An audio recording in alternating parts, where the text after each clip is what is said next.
Amira segera membaringkan diri di samping Axel dan memeluk putranya. Sebisa mungkin ia memejamkan mata dan melupakan semuanya. Mungkin karena lelah, pagi ini Amira bangun sedikit kesiangan. Tubuhnya terasa lelah dan pegal-pegal. Amira menggerakkan tubuhnya, melakukan peregangan dengan mata masih terpejam. Tidak sengaja tangannya menyentuh tempat tidur di sampingnya dan tidak merasakan tubuh Axel. Amira langsung membuka mata. "Axel?" panggilnya kaget. Amira segera keluar dari kamar mencari keberadaan Axel. Terasa lega ketika mendengar suara tawa Axel yang riang dan ceria. Amira memperlambat langkahnya ketika suara itu semakin dekat. Dilihatnya Axel sedang bermain bersama Nando di taman belakang. Dua pria itu sedang berenang dan bermain bola air. Amira menghentikan langkahnya dan memperhatikan mereka.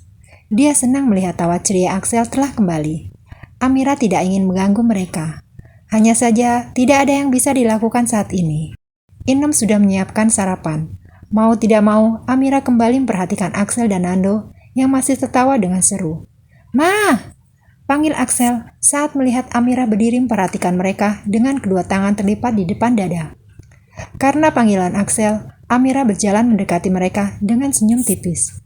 "Ma, aku berenang sama Om Nando," seru Axel tampak senang.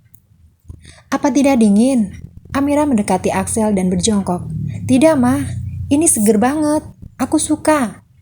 "Amira, tidak apa kan aku ajak Axel berenang pagi-pagi?" Nando khawatir. Amira marah karena dia mengajak Axel berenang tanpa izin terlebih dahulu. "Tidak apa. Maaf kalau anakku membuatmu repot." Amira marah merasa tidak enak hati. "Tidak, Amira. Aku malah senang ada kawan berenang." Selama ini Nando hanya sendiri di rumah.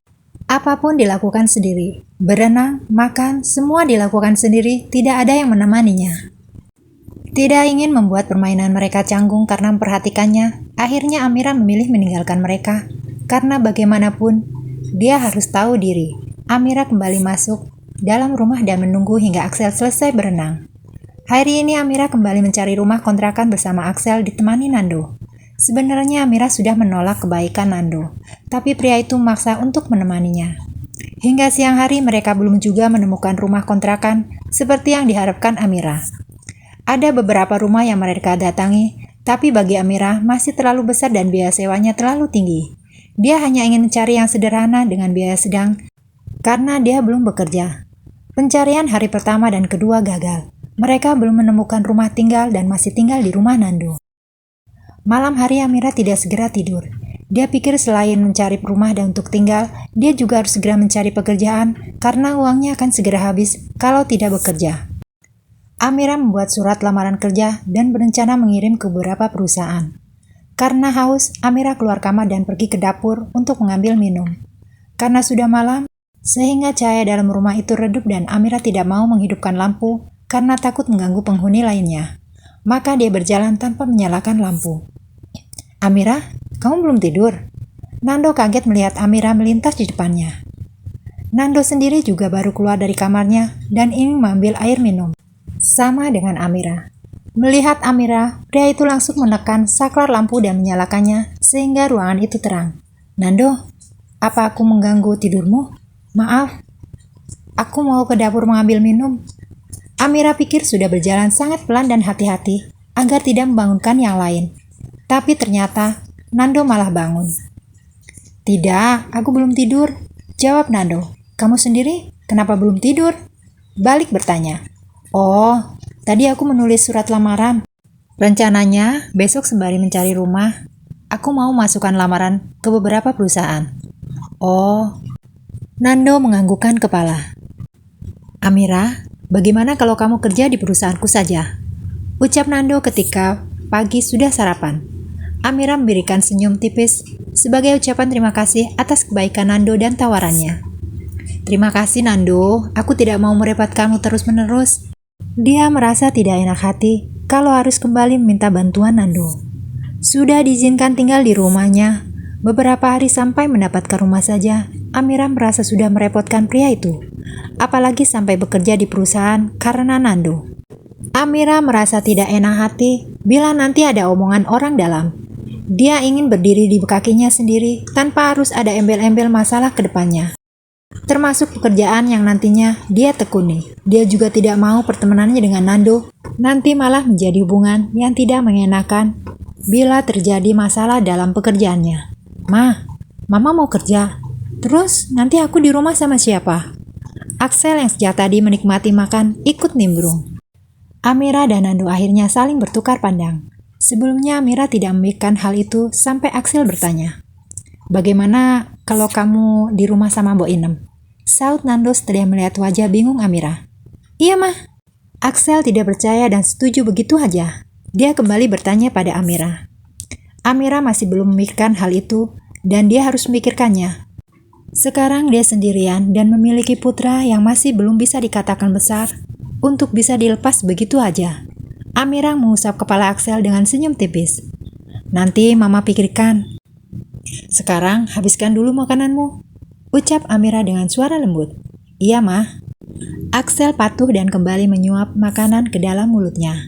Amira dan Nando kembali saling bertukar pandang. Nando tidak banyak bicara karena Amira sepertinya enggan bahas masalah ini di depan Axel. Dia juga tidak mau terlalu agresif dan ini menjadi bagian dalam pemikiran Amira tentang kehidupan dan keluarganya. Hanya saja dia tetap akan membantu. Setelah makan selesai, Amira membantu Inem membereskan dan membersihkan peralatan makan mereka. Sedangkan Axel sudah kembali bermain dengan mainannya karena beberapa hari ini Nando membelikan mainan untuknya. Sebenarnya Amira sudah melarang, tetapi Nando memberinya pengertian. "Amira," panggil Nando saat Amira berjalan, hendak mendekati putranya. "Ya?" Saut Amira menoleh dan melihat Nando. "Bisa kita bicara sebentar?" Amira menanggapi dengan anggukan kecil dan mengikuti langkah Nando. Dia pikir Nando akan membawanya bicara ke ruangan yang biasa dikatakan serius. Ternyata dia duduk di kursi taman belakang, sembari memperhatikan Axel bermain. "Amira, masalah tadi." "Aku juga bingung, Nando." Amira langsung mengerti apa yang akan dikatakan Nando. "Kalau kamu mau bekerja, biarkan Axel tinggal bersama Mbok Inem. Aku rasa tidak akan merepotkan, lagi pula anakmu tidak nakal," ucap Nando sembari memperhatikan Axel. "Kamu sudah terlalu baik," ucap Amira. "Ayolah Amira, kita teman, jangan hitung-hitungan kebaikan." Nando tidak suka Amira kembali mengatakan hal yang itu. "Aku hanya tidak mau merepotkan kamu dan Mbok Inem, Nando." Amira mendesak kecil dengan beban napas panjang. Rasanya tidak ada perusahaan yang mau menerima karyawan membawa anak kecil. "Tapi tidak mungkin aku meninggalkan Axel." "Mungkin yang kamu katakan benar, Axel bisa tinggal bersama Mbok Inem. Tapi bukankah itu hanya sementara saja? Setelah aku mendapatkan rumah, kami hanya akan tinggal berdua," ucapnya lagi. Wajah Amira tampak murung memikirkan hal itu. "Tidak mungkin aku menitipkan Axel di penitipan anak. Tapi tidak mungkin juga aku membayar babysitter untuk mengasuh Axel. Hanya saja tidak mungkin aku terus berdiam diri tanpa bekerja." Dada Amira terasa sesak. Beberapa kali napasnya terdengar panjang dan perlahan, dikeluarkan dengan sangat hati-hati. Amira menahan tangis dalam hati. Ingin rasanya Nando mengusap pundak Amira, tapi tidak mungkin dia melakukan hal itu. Amira pasti langsung menghindar dan menolak karena selama beberapa hari tinggal di rumahnya, terlihat jelas Amira benar-benar menjaga jarak dan kesopanannya. Dia bersikap canggung. Hal itu wajar. "Amira, bagaimana kalau sementara waktu kamu kerja di kedai ayam saja sembari menunggu panggilan wawancara dari perusahaan yang kamu kirim lamaran? Kamu juga bisa kirim lamaran ke perusahaanku. Masalah apa yang kamu khawatirkan, jangan dipikirkan. Aku tidak akan melakukan kecurangan." Nando meminta Amira tetap mengirimkan lamaran ke perusahaannya, dan dia akan perlakukan Amira seperti calon karyawan pada umumnya, sesuai dengan ketentuan perusahaan. Dia juga membenarkan saat ini perusahaannya belum ada lowongan sebagai karyawan baru, tetapi kedepannya akan ada dan Amira hanya menunggu saja seperti orang lain. Amira setuju dengan hal itu dan berjanji akan mengirim surat lamaran ke perusahaan Nando dengan syarat Nando memperlakukan seperti apa yang dia katakan. "Sembari menunggu, bagaimana kalau kamu kerja di kedai ayam goreng aku? Paling tidak kalau di kedai ayam, Axel bisa ikut bersamamu. Masalah nanti kamu sudah bekerja di perusahaan dan siapa yang akan mengasuh Axel? Kamu pikirkan kembali," sambung Nando. Amira akhirnya setuju juga dengan usulan Nando bekerja di kedai ayamnya. Paling tidak dia mempunyai penghasilan dan tidak selalu bergantung pada Nando. Baiklah, kamu mau mulai kerja kapan? Nando senang Amira akhirnya menerima tawarannya. Mungkin Senin saja ya. Minggu ini aku ingin bawa Axel jalan-jalan dulu. Sejak keluar dari rumah, aku belum bawanya pergi untuk menyegarkan pikirannya. Ucap Amira kembali memperhatikan Axel. Tidak masalah, kapan kamu siap, kamu bisa langsung datang ke kedai. Terima kasih Nando. Oh ya, apa aku boleh ikut kalian jalan-jalan? Kebetulan minggu ini aku tidak ada acara, ucap Nando. Amira berpikir sejenak. Rasanya tidak enak hati menolak permintaan orang yang sudah terlalu baik padanya dan Axel. Tapi untuk mengajaknya jalan-jalan, dia juga masih terlihat ragu. Tapi kalau kamu keberatan dan takut pandangan orang lain, aku tidak akan maksa. Ucap Nando lagi, melihat keraguan Amira. Tidak, bukan begitu. Aku hanya tidak enak hati saja padamu. Amira akhirnya menurunkan egonya dan membuang sebentar pikirannya tentang pandangan orang lain. Terima kasih Amira, kamu percaya padaku. Tidak akan terjadi apa-apa tentang orang yang melihat kebersamaan kita. Setelah beberapa topik obrolan mereka lewati, Nando pamit untuk pergi ke perusahaan dan meninggalkan Amira. Sedangkan Amira berjalan mendekati Axel dan menemaninya bermain hingga akhirnya dia pergi ke kamar dan kembali melanjutkan menulis surat lamaran pekerjaan untuk perusahaan Nando. Semoga segera ada panggilan dan aku mendapatkan rumah kontrakan agar tidak selalu merepotkan Nando. Doanya penuh harap. Tidak lupa Amira tetap mencari rumah kontrakan lewat internet. Saat membuka ponselnya dan membuka internet, tidak sengaja Amira membuka media sosial yang dimilikinya. Matanya terpatri pada saat itu unggahan milik Laras. Tiba-tiba tangan Amira gemetar dan dadanya semakin sesak melihat unggahan Laras. Dalam unggahan itu, Laras memasang fotonya berdua dengan Bayu, mantan suaminya. Mereka terlihat sangat dekat dan mesra. Bahkan Laras menggandeng lengan Bayu. Senyum keduanya tampak bahagia. Benar kalian memiliki hubungan, Mas? Gumam Amira merasa hatinya teriris. Sebagai orang yang pernah mencintai dan hidup bersama selama beberapa tahun, meski mereka telah bercerai dan ada rasa kecewa dalam hati Amira, tetap saja ada rasa cemburu yang menyelinap di balik semua kepedihan dan hubungannya dengan Bayu. Dia pikir pertemuan mereka dengan Laras waktu itu hanya karena kebetulan. Meski sempat terbesit rasa curiga, tapi sikap Bayu dan juga cara mantan suaminya memperlakukan dirinya di depan Laras masih bisa membuyarkan kecurigaannya. Hanya saja setelah melihat foto kebersamaan mereka yang terlibat mesra ini, membuat Amira semakin yakin kalau mereka memiliki hubungan. Amira segera menutup sosial media Laras dan meletakkan ponselnya. Dia tidak boleh mengenang masa lalunya dengan Bayu. Tapi nyatanya setiap kali mengingatnya, hati Amira masih terasa nyeri. Apalagi perceraian mereka belum lama terjadi dan sekarang Bayu sudah berani menunjukkan kemesraan dengan wanita lain. Baru juga Amira meletakkan ponselnya dan beranjak dari duduknya untuk keluar kamar. Tiba-tiba terdengar notifikasi pesan masuk. Niat Amira tertahan, lalu mengambil ponselnya dan memeriksa pesan yang masuk. Apa yang seharusnya aku dapatkan dan miliki sejak dulu, akhirnya sekarang akan menjadi milikku seutuhnya. Amira terkejut saat membuka pesan masuk dari nomor yang tidak dia kenal dan tidak ada dalam daftar kontak yang dimilikinya. Hanya saja setelah membaca isi pesan, dia langsung mengerti siapa yang mengirim pesan padanya dan apa arti pesan itu. Apalagi setelah pesan itu dia baca, sebuah pesan kembali dia terima. Kali ini bukan pesan teks, melainkan pesan video dan foto. Amira tersenyum kecut melihat video dan foto yang dikirimkan oleh nomor yang dia yakin adalah nomor Laras. Menggunakan video dan foto yang dia terima, sepertinya Laras ingin mengatakan padanya bila dia telah mendapatkan Bayu seutuhnya. Amira merasa ini sangat konyol dan merasa sangat kebetulan sekali. Dia baru saja melihat akun sosial Laras. Tiba-tiba ada pesan masuk dan yang mengirim pesan adalah Laras. Seharusnya sejak dulu Bayu sadar siapa wanita yang telah dinikahinya. Tidak lebih baik dari wanita murahan. Dalam pesan juga dikirimkan emot dengan senyum penuh cibiran dan menghina Amira. Untung Bayu segera mengetahui perselingkuhanmu, sehingga dia tidak bisa dibohongi terus-menerus oleh istrinya yang sok cantik dan sempurna sepertimu. Sekali lagi pesan itu menyudutkan Amira. Ada beberapa pesan yang kembali dikirimkan oleh Laras, dan isi semua pesan itu mengatakan bila mata Mas Bayu akhirnya terbuka, dan perceraian mereka seharusnya terjadi sejak dulu. Sayangnya Bayu terlalu lemah pada Amira. Bukan hanya tentang Bayu yang dianggapnya telah menyadari kesalahannya karena telah menikah dengan Amirah, tetapi beberapa pesan berisi penghinaan untuknya. Kalau seperti ini, hati wanita mana yang tidak sakit? Hati Amirah bukan terbuat dari baja atau garnet yang kuat dan kokoh.